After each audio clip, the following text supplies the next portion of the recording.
In God's puzzle.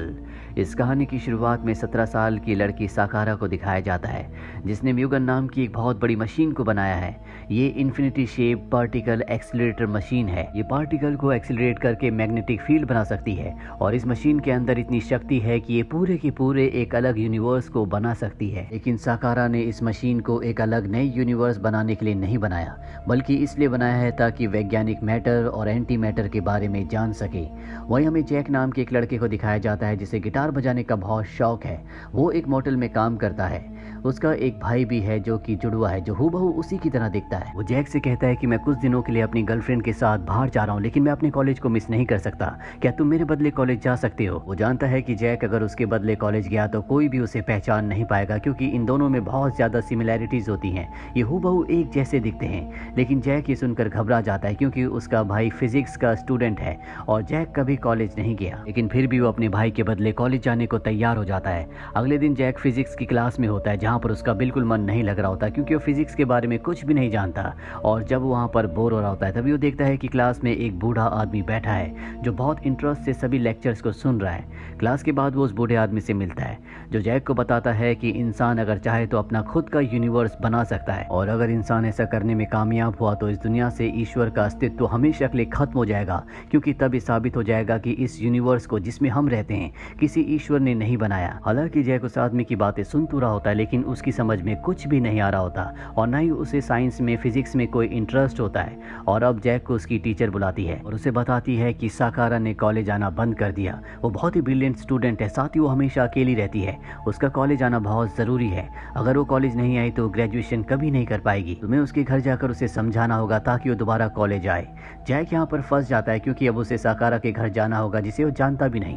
उसका भाई साकारा को जानता है और तभी जैक के भाई की कॉल आती है जो कि बहुत परेशान होता है। बताता है कि जिस लड़की के साथ मैं घूमने जाने वाला था उसने मुझे धोखा दिया, वो किसी और के साथ चली गई, इसीलिए मैं बहुत ज़्यादा डिस्टर्ब हूँ। मैं अपने माइंड को फ्रेश करने के लिए हिंदुस्तान घूमने जा रहा हूँ। हमेशा से मेरा हिंदुस्तान घूमने का सपना था।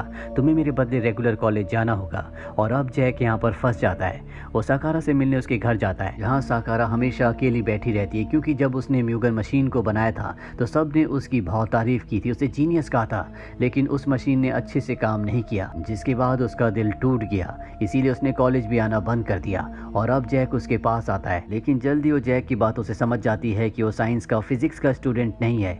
जैक उसे यकीन दिलाने की कोशिश करता है कि वही फिजिक्स का स्टूडेंट है, लेकिन जब साकारा उससे सवाल पूछती है तो वो उनका सही जवाब नहीं दे पाता। फाइनली साकारा उससे पूछती है कि कॉलेज में साइंस के प्रोजेक्ट के लिए सबको एक एक टॉपिक दिया गया है, तुमने कौन सा टॉपिक चुना है? उसे कुछ भी समझ नहीं आता, इसीलिए वो उसी बूढ़े आदमी की बात बता देता है कि हमें एक अलग यूनिवर्स को बनाना चाहिए। साकारा कहती है कि तुम सच में एक बेवकूफ़ हो और उसे घर से निकाल देती है। अगले दिन जैक को एक बार फिर से अपने भाई के कॉलेज जाना पड़ता है, जहाँ पर टीचर सब स्टूडेंट से पूछते हैं कि तुम्हारा क्या टॉपिक है। और यहाँ पर जैक एक बार फिर से वही बताता है कि हमें एक अलग यूनिवर्स को बनाना चाहिए। उसकी बात से कोई भी सहमत नहीं होता और तभी वहाँ पर साकारा आ जाती है। वो कहती है कि मैं जैक की बात से सहमत हूँ, मैं उसके साथ उस प्रोजेक्ट पर काम करूँगी। यहाँ पर इनकी क्लास का टॉपर भी होता है। वो कहता है लेकिन हम अलग यूनिवर्स कैसे बनाएंगे? वो बताती है कि जो मशीन मैंने बनाई थी जिसका नाम म्यूगन है, उससे हम इलेक्ट्रॉन और प्रोटॉन को लाइट की स्पीड से ट्रैवल करवा सकते हैं। और जब इलेक्ट्रॉन और प्रोटॉन लाइट की स्पीड से ट्रैवल कर रहे होंगे तभी हम उन्हें आपस में टकराएंगे, जिससे एक बहुत बड़ा धमाका होगा और उस धमाके से एक अलग यूनिवर्स बन जाएगा, जैसे कि बिग बैंग थियरी से हमारा यूनिवर्स बना था।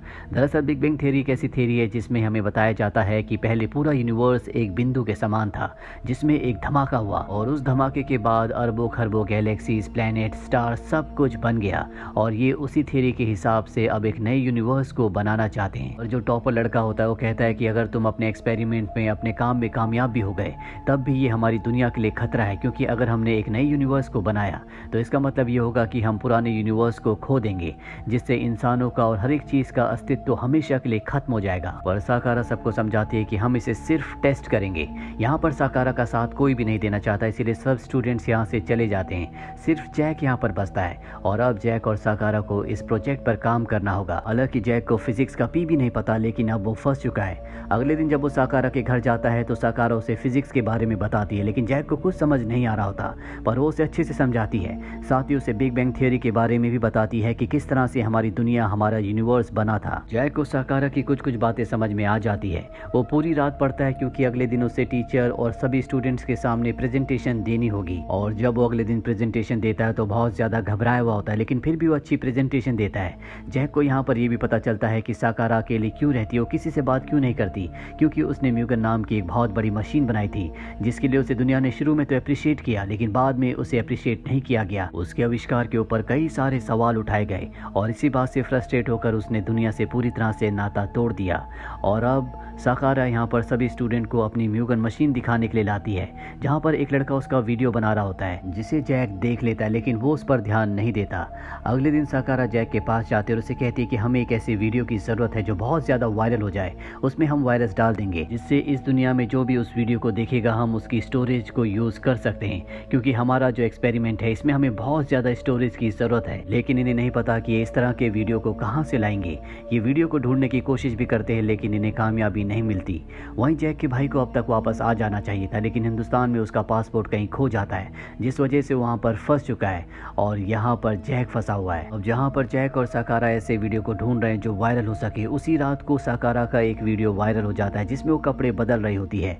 ये देखने के बाद जैक को बहुत गुस्सा आता है। उसे याद आता है कि कैसे म्यूगन के अंदर एक लड़का उसका वीडियो बना रहा था। उसे पूरा यकीन है कि ये उसी लड़के का काम है, इसीलिए उसके पास जाता और उसे मारना शुरू कर देता है। पर वहाँ पर उसके और भी साथी होते हैं जो सब मिलकर जैक को बहुत बुरी तरह से मारते हैं। इसके बाद जैक साकारा से मिलने जाता है, जहां उसे बताता है कि तुम्हारा वीडियो वायरल हो गया। साकारा को इस बारे में पहले से पता था, उसे इस बात से कोई फर्क नहीं पड़ता, बल्कि उसी वीडियो की मदद से उसने वायरस डाल दिया होता है, जो कि बहुत सारे लोगों के कंप्यूटर पर, मोबाइल पर अब जा चुका है, जिसकी मदद से अभी उन सभी लोगों की स्टोरेज को यूज कर सकते हैं जिन्होंने उस वीडियो पर क्लिक किया होगा। साकारा जैक से कहती है कि मेरी दुनिया यही कमरा है, मुझे बाहर की दुनिया से कोई लेना देना नहीं है, इसीलिए मेरा वीडियो वायरल होता भी है तो इससे मुझे कोई फर्क नहीं पड़ता, मैं बाहर की दुनिया से कोई रिश्ता नहीं रखना चाहती। जैक उसे समझाता है कि दुनिया एक कमरा नहीं है, दुनिया बहुत बड़ी है, साइंस से हटकर भी दुनिया में बहुत कुछ है। लेकिन साकारा उसकी बातों से इरिटेट हो जाती है और उसे वहां से निकाल देती है। इसके बाद जैक उस किसान परिवार के घर जाता है जिनके खेतों में वो उनकी मदद करता है, उनके साथ काम करता है। इन्हें न्यूज से पता चलता है कि एक बहुत बड़ा तूफान आने वाला है, जिससे सब के सब परेशान हो जाते हैं, क्योंकि अगर बहुत बड़ा तूफान आया तो इनके खेत पूरी तरह से तबाह हो जाएंगे। जैक एक बार फिर से साकारा के पास जाता है, ये देखने के लिए कि उसका मूड ठीक हुआ या नहीं, लेकिन वो उसके लिए दरवाज़ा नहीं खोलती। इसीलिए जैक दरवाज़ा तोड़कर अंदर चला जाता है, जहाँ पर वो देखता है कि साकारा अपने प्रोजेक्ट पर काम शुरू कर चुकी है और इस बार वो असली का यूनिवर्स बनाना चाहती है। जैक उसे समझाता है कि तुम्हें ऐसा नहीं करना चाहिए, इससे हमारा अस्तित्व, हमारी दुनिया खत्म हो जाएगी, लेकिन उसे इस बात से कोई फर्क नहीं पड़ता। जैक यहाँ से चला जाता है और अब जबकि वो एक्सपेरिमेंट शुरू कर चुकी है तो म्यूगन मशीन अपने आप ही शुरू हो जाती है, जिससे पूरे शहर की लाइट चली जाती है। म्यूगन के अंदर जितने भी लोग काम करते हैं वो देखकर हैरान होते हैं कि म्यूगन अपने आप ही स्टार्ट हो गई। अब म्यूगन को ऑफ करने की कोशिश करते हैं, लेकिन ऑफ नहीं कर पाते क्योंकि वो रिवर्स साइकिल में चल रही होती है। सब यहाँ बहुत परेशान होते हैं और तभी ऑफिस में फैक्स आता है जो कि जैक ने भेजा होता है, जिसमें लिखा होता है कि यहाँ पर जो कुछ हो रहा है वो सब साकारा कर रही है। कॉलेज का जो टॉपर लड़का होता है उसे पता चलता है तो वो बहुत परेशान हो जाता है, क्योंकि वो नहीं चाहता कि ईश्वर ने जो दुनिया बनाई है वो खत्म हो। साथ ही हमें यहाँ ये भी पता चलता है कि साकारा का जो वीडियो वायरल हुआ था वो इसी टॉपर ने करवाया था, ताकि इस वीडियो को देखने के बाद वो डिप्रेशन में चली जाए और अपने प्रोजेक्ट पर काम करना बंद कर दे। लेकिन साकारा ने बिल्कुल उल्टा किया, उसने उसी वीडियो की मदद से सबके कंप्यूटर, मोबाइल में वायरस डाल दिया, जिससे वो उनकी स्टोरेज को यूज कर रही है। और अब साकारा के पास जाकर उसे सब कुछ बंद करने के लिए कहना चाहता है, लेकिन वो उसे नहीं मिलती। साथ ही जैक भी उसे ढूंढ रहा होता है, लेकिन वो उसे कहीं नहीं मिलती, पर किसी तरह से जैक उसे ढूंढ लेता है। जैक क्योंकि गिटार बजाने का शौकीन है, गाना गाने का शौकीन है, इसीलिए साकारा जो कि पूरी तरह से फ्रस्ट्रेटेड होती है वो उसके सामने गिटार बजाकर गाना गाना शुरू करता है। करता है। और जैक अपने गाने के बोल में वही सारी बातें बोलता है जो उसने साकारा के लिए आज तक फील की होती है। ये सब बातें जानने के बाद सुनने के बाद साकारा जो कि पूरी तरह से फ्रस्ट्रेटेड होती है वो उसे कहीं नहीं मिलती। साथ ही जैक भी उसे ढूंढ रहा होता है, लेकिन वो उसे नहीं मिलती, पर किसी तरह से जैक उसे ढूंढ लेता है। जैक क्योंकि गिटार बजाने का शौकीन है, इसीलिए साकारा जो कि पूरी तरह से फ्रस्ट्रेटेड होती है वो उसके सामने गिटार बजाकर गाना गाना शुरू करता है। और जैक अपने गाने के बोल में वही सारी बातें बोलता है जो उसने साकारा के लिए आज तक फील की होती है। जो साकारा की सच्चाई होती है।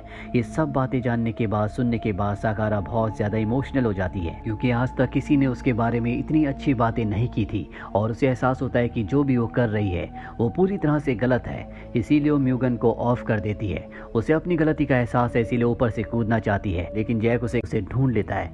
जैक क्योंकि गिटार बजाने का शौकीन है, गाना गाने का शौकीन है, इसीलिए साकारा जो कि पूरी तरह से फ्रस्ट्रेटेड होती है वो उसके सामने गिटार बजाकर गाना गाना शुरू करता है। और जैक अपने गाने के बोल में वही सारी बातें बोलता है जो उसने साकारा के लिए आज तक फील की होती है। होती है, जो साकारा की सच्चाई होती है।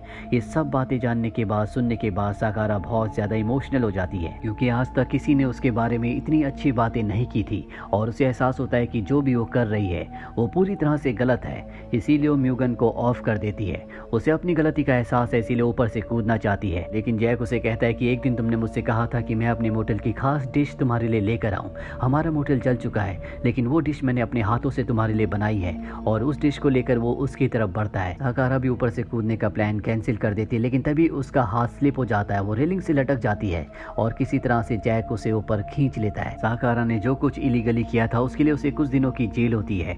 वहीं जैक का भाई भी घर वापस आ चुका है, यानी कि हिंदुस्तान जहां पर वो घूमने गया था वहां से अब वो अपने देश आ गया है। वहीं जैक अपना खुद का मोटेल शुरू करता है और एक दिन जब वो वहां पर काम कर रहा होता है तभी वहां पर साकारा आती है, जो कि अब जेल से छूट चुकी है। उसका दिल दिमाग पूरी तरह से बदल चुका है। वो जैक के मोटेल में वही खास डिश खाने के लिए आई है और जब वो जैक को देखती है और जैक उसे देखता है तो इन दोनों के चेहरों पर मुस्कुराहट आ जाती है। और इसी के साथ ये फिल्म, जिसका नाम गॉड्स पजल है, यहीं पर खत्म हो